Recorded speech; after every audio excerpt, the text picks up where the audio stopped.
सनातन का विरोध कर रहे थे, उन्होंने हमारे ब्राह्मण भगवान को गाली दी, राम का विरोध किया। रोहित द्विवेदी कल भी कूटे, बहराइच में गोली ही खा गए। तो ये तो आरएसएस की उपलब्धि है कि उपद्रवी भी बना दिया है ब्राह्मण समुदाय को। ब्राह्मण समुदाय को सोचना चाहिए। दूसरा, पंडित जी को खुद आना पड़ा, ये बड़ी बात है। पहले कहीं देखते थे कि पंडित जी लोग दंगा में जा रहे हैं? पहले ये बताइए मुझे, कहीं देखते थे कि जाके झंडा फहराने जा रहा है दूसरे घर पे या मस्जिद पे? देखा था कभी? भाई मवाली बना, वही तो कह रहा हूँ ना कि हिंदुत्व की पॉलिटिक्स आरएसएस और इन लोगों ने अब ब्राह्मण समुदाय को जो कि पूजनीय माना जाता था, अब उनको ये मवाली आतंकी बना रहा है। नौकरी तो है नहीं, बेरोजगारी है, तो 500-200 रुपया पे डंडा ले घूम रहा है। प्राइवेटाइजेशन हो गया, उसमें तो एक सीईओ को देगा 5 लाख रुपए पर मंथ, 8 लाख रुपए पर मंथ, और नीचे वाले स्टाफ को देगा 10,000, 20,000। और जब वहाँ पे टैरिफ बढ़ेगा अमेरिका में, तो नौकरी की छटनी होगी, तो ये जो 20,000, 30,000 वाले भी चले जाएंगे। आप जाके सिक्योरिटी गार्ड्स की नौकरी देख लीजिए ना, 15,000, 18,000 पे काम कराओ। कौन लोग हैं? सर्वे करिए। तुम किसी को नीच ऊंच मानने का तुमको अधिकार किसने दिया? ये देश संविधान से चलेगा कि तुम्हारे शास्त्रों से चलेगा? सवाल तो ये है ना। संविधान कह रहा है सबको बराबरी का अधिकार दे रहा है, सबको फंडामेंटल राइट दे रहा है, और आप ऊंच नीच समझ रहे हो। आप भी आज भी किसी को मंदिर में नहीं घुसने दे रहे हो, तो अच्छा है कि न जाए वहां, तो ठीक ही है ना। कि जो आपको ऊंच नीच समझता है उसको उस पाखंड में मत पड़ो। बार बार मैं कह रहा हूँ, जो आपको समानता का अधिकार नहीं दे रहा उस व्यवस्था को नहीं मानो। हमले भी होंगे, केस भी होंगे, सब कुछ होंगे, क्योंकि वो वैचारिक उद्यान 2-2.5 साल से चल रहा है, ठीक है। और चूंकि जो लोग हमले कर रहे हैं और जो लोग उत्पात मचा रहे हैं उन्हीं की सरकार है, इसलिए मन बढ़ गया है। मैं तो ये कह रहा हूँ ना, जिस दिन सरकार बदलेगी ना, मैं गारंटी लिख के दे रहा हूँ, दुम दबा के बिल में घुस जाएगा, दुम दबा के। जिस दिन सरकार बदलेगी, क्योंकि सरकारी प्रोटेक्शन है, पुलिस का, प्रशासन का प्रोटेक्शन है, तो बहुत दिन बाद इनको मौका मिला। 2000 साल बाद तो उत्पात मचाए हुए हैं। लेकिन एक जरूरी बात, तब भी रेसिस्टेंस है ना, प्रतिरोध है ना। पहले तो एक डंडा में गांव का गांव हाँक देते थे, दलितों को हाँक देते थे ना, एक डंडा से। वो हमने भी देखा हुआ है। जाके गांव में मजदूरी कराने जाना था, जाके गाली से ही बुलाते थे। अब बुलाएंगे? एक डंडा में हाँकेंगे? अब गोली मारना पड़ रहा है ना, अब तलवार चलाना पड़ रहा है ना। तो भाई ये तो मैंने क्या कहा कि मशाल लेके कोयले खाने में रोशनी नहीं करते। अब तो लोग सब नौजवान है, सब लोग समझ रहा है बहुत सारी बात। आप एक्शन करेंगे तो उसका रिएक्शन होगा, और रिएक्शन तो होना ही है। हमला थोड़ी हुआ था, और कायर की तरफ पीछे से जाके हल्के से थप्पड़ लगाया, उसको हमला थोड़ी बोलता है। हमला तो आमने सामने से होता है, पीछे से थोड़ी होता है। लेकिन उसके बाद जो रिएक्शन हुआ वो भी आपने देख ही लिया होगा। रिएक्शन हुआ कि मुंह जो है ना लाल पीला हो गया। हाँ, तो क्या इतना पीटना चाहिए था उनको? अब देखिए भीड़ है, तो मॉब का तो कोई शक्ल होता नहीं है। आप भीड़ में जाके इतनी बहादुरी दिखा रहे हैं, तो भीड़, अब उसके नेता को आप हाथ चला रहे हैं, तो ये कहाँ से हिम्मत आ गया इतना? आपको नहीं पता था कि यहाँ 200-300 लोग होंगे और आपका रिएक्शन हो जाएगा इससे? तो कैसे सिक्योरिटी का लैब तो एकदम है भाई। बाबा के शासन में तो सब फ्री घूम रहा है। आप देख रहे हैं कई तरह के संगठन उत्पात मचाए रहते हैं, कानून प्रशासन सबका श्रेय है, तभी तो इस तरह की मनोवृत्ति और फलती फूलती है। और जो उनकी पिटाई हुई है, इसलिए मैं बार बार एक बात कई बार आपके बीच कह चुका हूँ कि मशाल लेके कोयले के खान में रोशनी नहीं करते हैं, है ना, उससे आग ही लगती है। तो जिस तरह से चूँकि शासन प्रशासन का श्रेय है ना, उनको थोड़ा सा प्रोटेक्शन मिला हुआ है, तो जो मर्जी है वो कर रहे हैं, तो उसका रिएक्शन हो गया। ये तो उसमें तो एक ब्राह्मण समुदाय का व्यक्ति है, यादव समुदाय का व्यक्ति है, तो यादव समुदाय को हिप्नोटाइज कर दिया होगा। उनको अभी ध्यान ही नहीं होगा कि अभी वो कहाँ पे अभी गए थे कथावाचक, यूपी में ही इटावा में कथावाचक यादव भी गए थे ना, तो उनके साथ क्या व्यवहार हुआ वो सब दिखाई है, उसको दोहराने की ज़रूरत है नहीं कि। तो यादव जी को अभी हिप्नोटाइज किया होगा भाई। तो आइडियोलॉजी की बात है ना, सारे यादव सोशलिस्ट, समाजवादी या कम्युनिस्ट थोड़ी होंगे, है ना। कुछ तो हो, हिंदुत्व का भी पालकी ढो रहे होंगे, तो उसी नशे में सनातन बन गए होंगे। तो सनातन बन गए तो चले गए, तो उनका कुटा गए, तो इलाज उनका हो गया। लेकिन आरोपी कह रहे हैं कि सनातन को कोसते हैं आप नेताजी। अरे आप तुरंत, तुम जो एजेंडा सेट करोगे वही चलेगा क्या? सनातन अपने शास्त्रों को पढ़ो ना। शास्त्रों में किसी समुदाय के बारे में उल्टा पुल्टा लिखा गया हो तो सवाल तो उठाएगा ही ना। अपने सनातन अपने घर में ले जाकर रखो, अपने साहित्य। दूसरों को आप नीच समझोगे, ऊंच नीच करोगे, भेदभाव करोगे, तो सवाल उठाएगा ही। थोड़ी ही 19वीं सदी है, 21वीं सदी है ना। सब लोग डिजिटल दुनिया है, सब लोग के पास इन्फॉर्मेशन है, एंड इन्फॉर्मेशन इज पावर। तो सवाल तो उठेगा ही। शूद्र गवार पशु ढोल नारी सब है तारण के अधिकारी, तो आप ही खाली पूजनीय हैं, पब्लिक डोमेन में देवताओं को कोसते हैं ये जो नेताजी। आखिर एक बार बताओ, जब वध किसी का आप कर दीजिएगा, वध कीजिएगा, तो लोग सवाल करेंगे ना, तो वध क्यों किए थे? वध किए थे धर्म की रक्षा के लिए। तो धर्म क्या है? तो धर्म वर्णाश्रम धर्म है, जाति व्यवस्था है, छुआछूत है।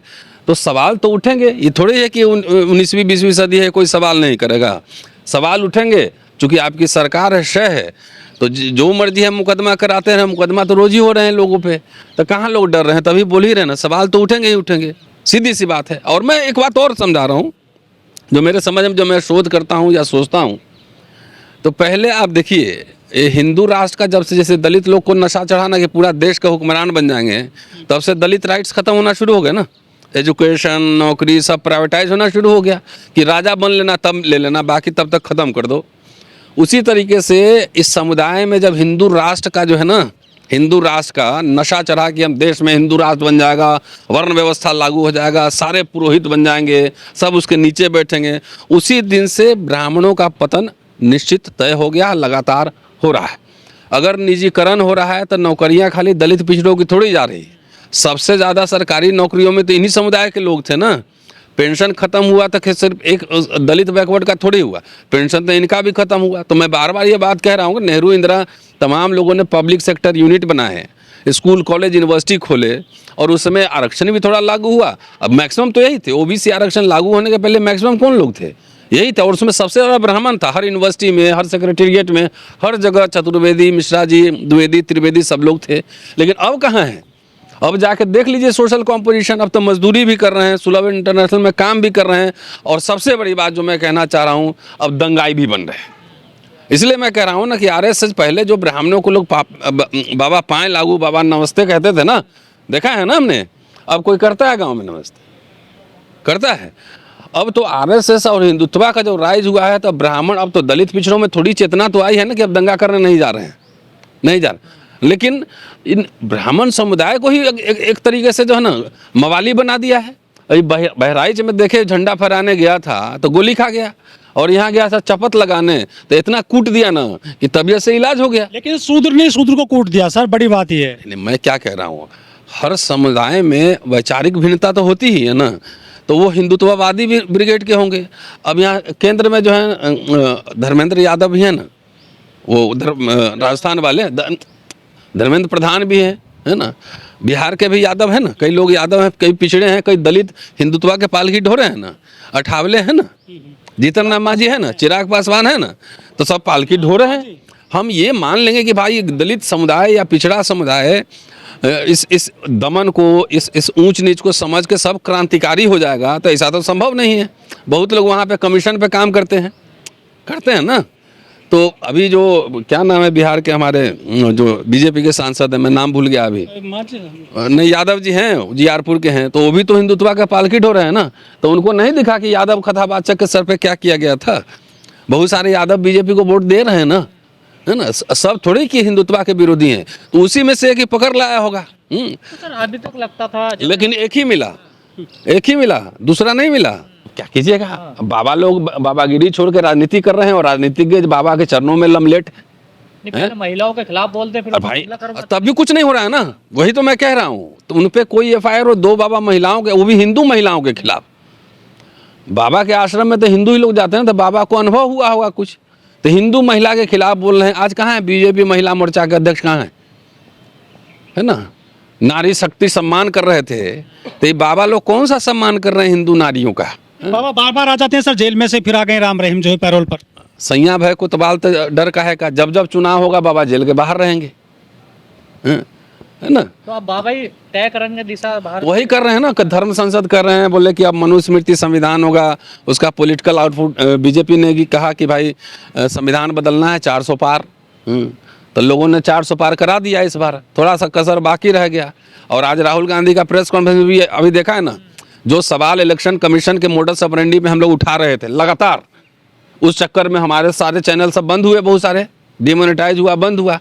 लेकिन वही सवाल कह रहे थे ना कि वोट चोरी हो रहा है, लूट ने चोरी हो रहा है हल्के से, मशीन से, हेरा फेरी से, डुप्लीकेट बना के, डिलीट करके, ऐड करके, तमाम तरह के एक्टिविटीज़ के थ्रू वोट चोरी हो रहा है।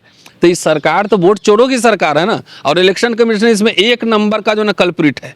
सबसे ज़्यादा बदमाशी आरएसएस बीजेपी ने अपने हर इंस्टीट्यूशन पे कब्जा कर लिया है। आरएसएस का आदमी वहाँ लगा दिया है, उसी से वोट चोरी कराता है, सरकार बनाता है।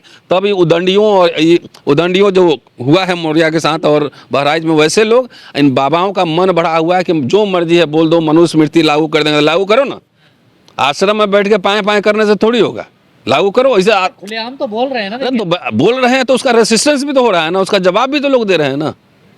जवाब कहाँ सर? वो तो अम्बेडकर साहब को भी गाली मनुस्मृति को अपना। अरे तो एक तो बोला था ना उधर कि वो लखनऊ में एक महिला कूट दी, हाँ, ब्राह्मण जी बोले पंडित। तो वो भी कुटाए। तो मन बढ़ गया है। आपको लगता है कि कानून का राज नहीं है, मनुस्मृति का राज है, तब महिला भी कूट रही है। जो सत्यपाल मलिक जी जो है उनका देहांत हो गया, लेकिन उनको राज के सम्मान नहीं दिया गया है। ओबीसी लोग कह रहे हैं कि हमारे साथ धोखा हुआ है इस सरकार में। न ओबीसी लोग कह रहे हैं, समझ रहे हैं तब ना। हमारी तरफ से उनको नमन, मैं उनसे मिला भी था, उनका इंटरव्यू भी किया था। लेकिन आरएसएस के फिलॉसफी आप नहीं जानते हैं। जो जानेगा वो समझेगा। लगातार नरेंद्र मोदी पर पुलवामा को लेकर सतपाल मलिक हमलावर थे, ठीक है जी। और आरएसएस की फिलॉसफी है कि एग्री विथ अस और गो टू हेल, कि हमसे सहमत हुआ नहीं तो भाड़ में जाओ। तो इसलिए उनको ये प्रोटोकॉल, ये मर्यादा भी नहीं पता है कि किसी बड़े नेता, राजनेता का देहांत होता है तो प्रोटोकॉल भी निभाना पड़ता है।